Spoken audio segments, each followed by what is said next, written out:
The last thing my mother said before the car doors locked was, "Relax. It's just a joke. Let's see how she finds her way home." The engine revved, tires screeched, and in less than 5 seconds, my parents were gone. I stood frozen on the platform of a train station I had never seen before, my backpack half-zipped, my phone at 3% battery, and the sound of a departing train echoing like laughter through the metal beams above me. The station sign was rusted and crooked, the name barely readable. No announcements. No staff. Just flickering lights and strangers who didn't look twice. I'm telling this story myself because no one believed me when it started. My name doesn't matter yet. What matters is that I was 19, still living at home, still trusting my parents, the same people who raised me to believe family was everything. We weren't rich, but we weren't struggling either. On the surface, we looked normal. Sunday dinners. Forced smiles in family photos. Jokes that were always harmless. My parents loved jokes. Especially the kind where I was the punchline. Growing up, they called it tough love. Locking me out of the house for an hour to teach independence. Pretending to forget my birthday to build resilience. Laughing when I cried and telling me I was too sensitive. But abandoning your daughter at a random train station? That was new. The plan, at least the one they told me, was simple. A short road trip. A stop for snacks. Then home. Somewhere between the gas station and the highway exit, my dad pulled into the station parking lot and told me to hop out and check the schedule. I didn't even question it. Why would I? By the time I turned back, the car was already rolling away. At first, I laughed. Nervously. I thought they'd circle back any second, windows down, laughing about how well they'd fooled me. I waved. I waited. 5 minutes passed. 10. My phone buzzed once before dying completely. A single text from my mother, "Don't be dramatic. Figure it out." That was when the laughter drained out of me. As the sky darkened and the station grew quieter, a cold thought crept in, soft, slow, and terrifying. This wasn't just a joke. And for the first time in my life, I wondered if my parents actually wanted to see what would happen to me, or if they simply didn't care. And that question would change everything. The first train finally rumbled in, its metal wheels screeching against the tracks, but instead of relief, it only sharpened my unease. I scanned the station, hoping for a familiar face, a kind stranger, anything, but the platform was nearly empty, and those who were there didn't seem to notice me at all. I tried calling my parents again, but my phone was dead, and the little emergency charger in my bag barely had enough juice for a single call. When I finally got through, my mother's voice was odd. Light, teasing, almost too casual. "Figure it out, sweetie. We're sure you can handle it," she said, like she was telling me to pick up a bag of groceries, not survive alone in an unfamiliar city. Something in her tone made my stomach twist. That laugh she forced after her words, it wasn't comforting. It was rehearsed. It wasn't the first time I'd felt this way. Over the past few months, little things had begun to stack like dominoes. My younger brother always seemed to get the newest gadgets while I scrimped for basic necessities. My mother's quick errands often ended in hours-long phone calls, whispering behind closed doors. Money from the household budget seemed to vanish, and when I asked, the explanations were vague enough to raise doubt. My father had a habit of pretending he didn't see me when I needed help, yet he always had time for my brother's smallest complaints. I brushed these off as coincidence, a result of normal parental oversight, until today. Now, abandoned on a train platform with a dead phone, I realized those oddities weren't just coincidences. They were patterns I had ignored because I wanted to believe in the safe family I thought I had. A man approached, offering to help me with directions, but I waved him off. Something about his tone reminded me too much of my parents' light-hearted teasing. the kind that feels safe but leaves a sting. I tried to map out my route home, but every option seemed impossible. The trains ran at strange intervals, and some platforms were closed. Anxiety gnawed at my chest. I wanted to cry, but the fear had hardened into a dull, simmering anger. Why would they do this? Was it really just a joke? Then, out of nowhere, I remembered something my mother had said a week ago, laughing while scrolling through her phone. I wonder how you'd handle it if we just disappeared for a while. At the time, I'd laughed along, dismissing it as her twisted humor. But now, alone and stranded, it didn't feel like a joke anymore. I hugged my backpack tighter, my hands shaking. My heart raced, not just from fear, but from the sudden, sinking realization that perhaps I had been living with people capable of betrayal all along. And if this was just the beginning, I couldn't imagine what came next. The truth hit me like a freight train, except this time, the tracks led straight into my own family. I finally found a public payphone, yes, a real one, sitting under a flickering light, and managed to call my best friend, Aisha. Between gasps and tears, I recounted what had happened. She listened, silent at first, then her voice shook with disbelief. Zia. I think this isn't just a joke. Maybe they're trying to punish you. Punish me? My hands gripped the receiver so tightly it almost bent. Punish me for what? Aisha hesitated before continuing. I overheard your mom talking to your dad the other day. About the house, the savings. They were planning to cut you out of everything. They said they wanted to see how you'd manage on your own first. They wanted to test you. I froze. My stomach lurched. Test me? My parents, the people who were supposed to protect me, had set me up. Deliberately. Stranded me at a random train station just to see how helpless I could feel before they finalized plans to take what was mine. All the little red flags, the favoritism, the secretive calls, the vanishing money, it wasn't carelessness. It was preparation. I could feel the world tilt sideways. The laughter in my mother's texts. The casual teasing in my father's tone. Every funny little jab, every harmless prank, it was all part of a bigger, cruel plan. Rage boiled in my chest, hot and suffocating. I wanted to scream at them, to throw the first thing I could grab at their smug faces. But I was alone. I had no car, no plan, and a dead phone. And yet, the fire inside me refused to die. My mind raced. How long had they been plotting this? How many times had they tested me before? Was my entire childhood a series of setups disguised as family life? I clenched my fists, nails digging into my palms. The station felt colder now, the flickering lights mocking me. I wanted to run back to them, scream at them, demand answers, but part of me knew that showing fear would only give them satisfaction. No. This wasn't over.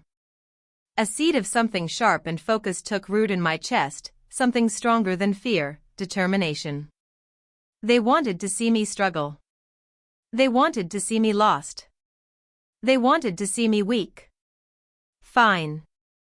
If they wanted a game, I would play. But this time, I would set the rules.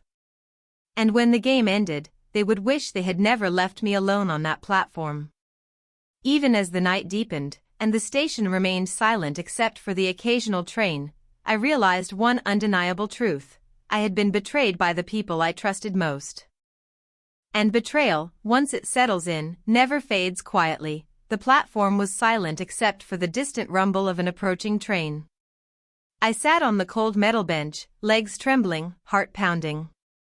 My backpack felt heavier than ever, not because of its contents, but because of the weight of betrayal pressing down on me. I thought of the years I had trusted them, defended them in arguments with friends, excused every strange behavior. And now, they had used me. Left me stranded like a pawn in their twisted game. For a long moment, I just let the anger simmer, hot and unrelenting, mixing with the sting of humiliation.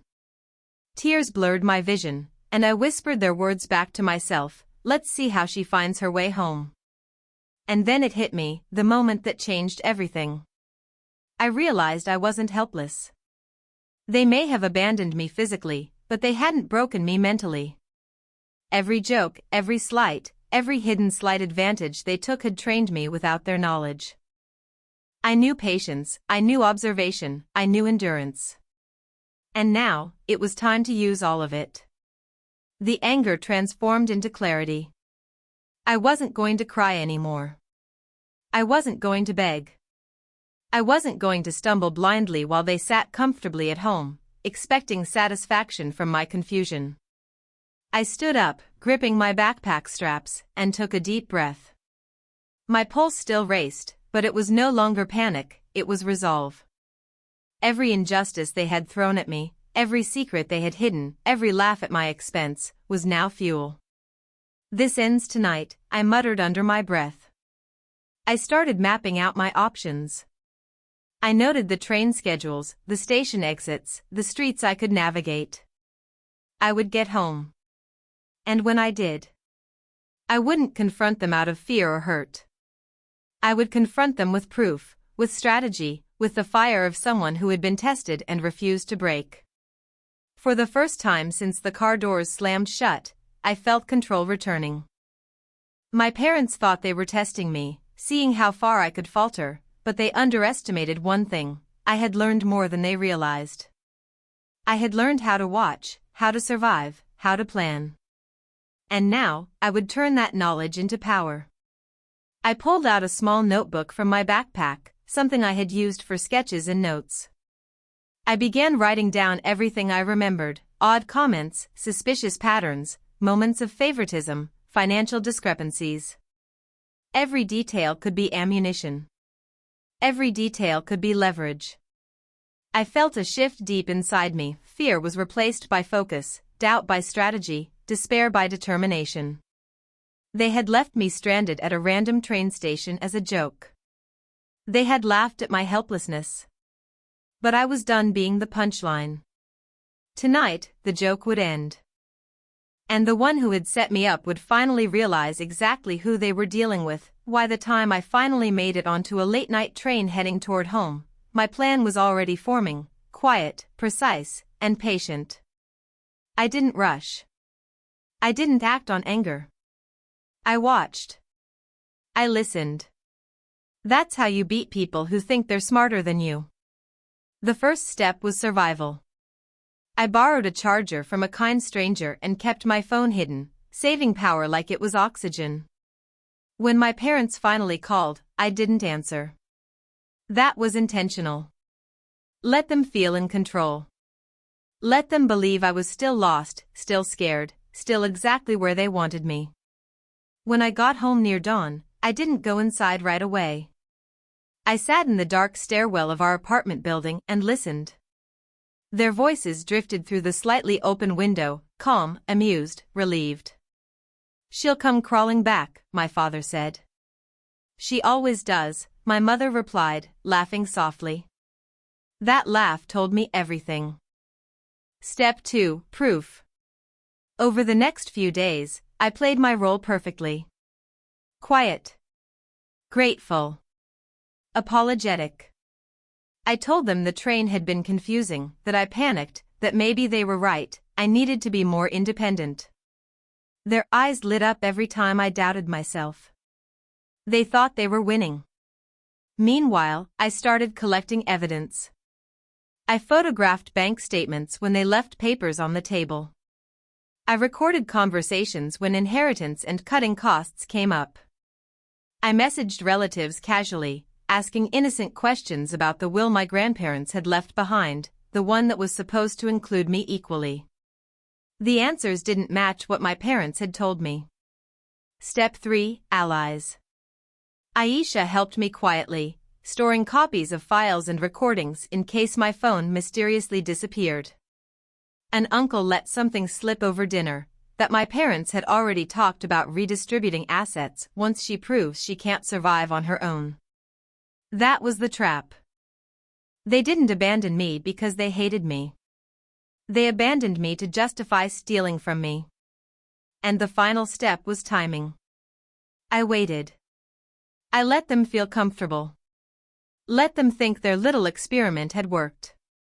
My mother started bragging to friends about how strong I'd become after being left alone. My father joked about it at family gatherings, painting it as harmless fun. They had no idea every word was being saved. The tension built every day. Every smile from them made my chest tighten. Every fake concern fueled my resolve. They were planning to finalize paperwork soon. I overheard dates, appointments, quiet phone calls. They still felt in control. That was the best part. Because they didn't realize I wasn't planning to confront them privately. I wasn't going to scream or cry or beg. I was going to expose them. Publicly. Legally.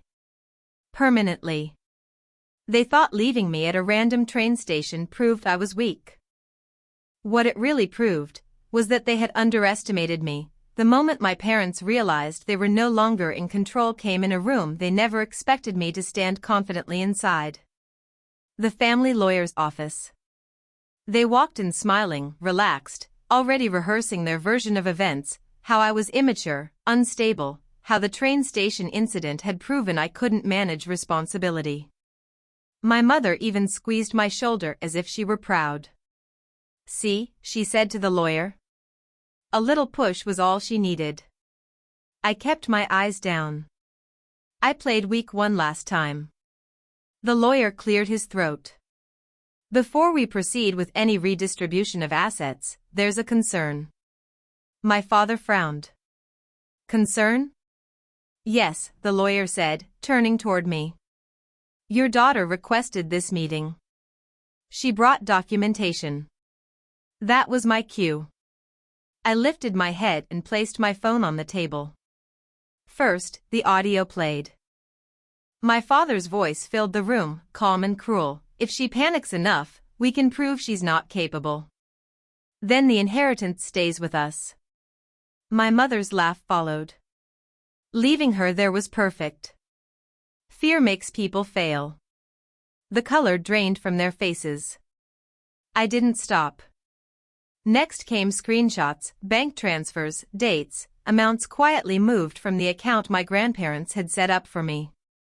Then text messages my mother had sent friends, joking about abandoning me at the station to teach her a lesson. Then witness statements from relatives who had been told, in advance, that I'd probably crack. The lawyer leaned back slowly, stunned. "You staged her abandonment," he said carefully, "to justify financial exclusion." My mother stammered. "It was a joke, a joke." I interrupted, my voice steady but sharp.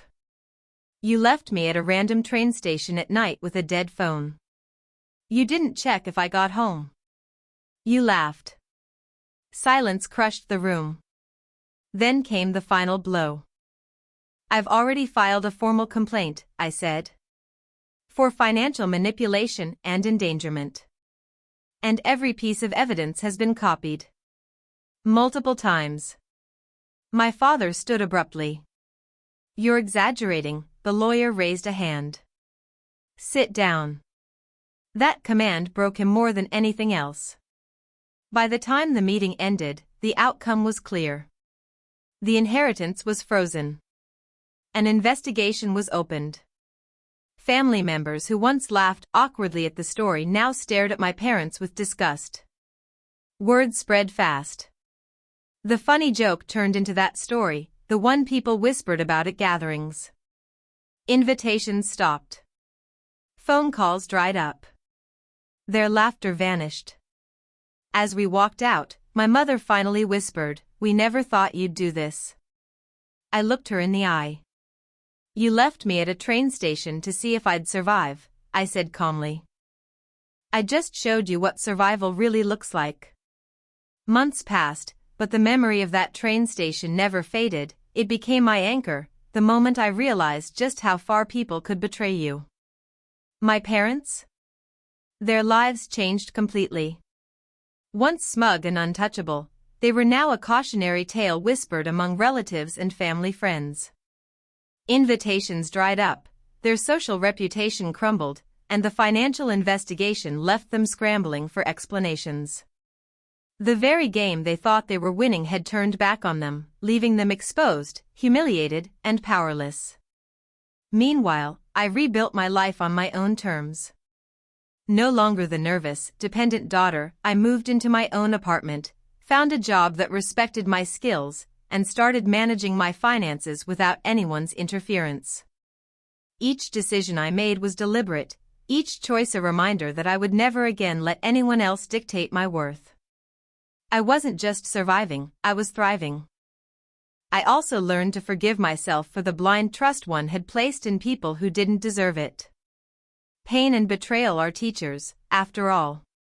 They sharpen you, make you aware of who you are, and reveal your own strength.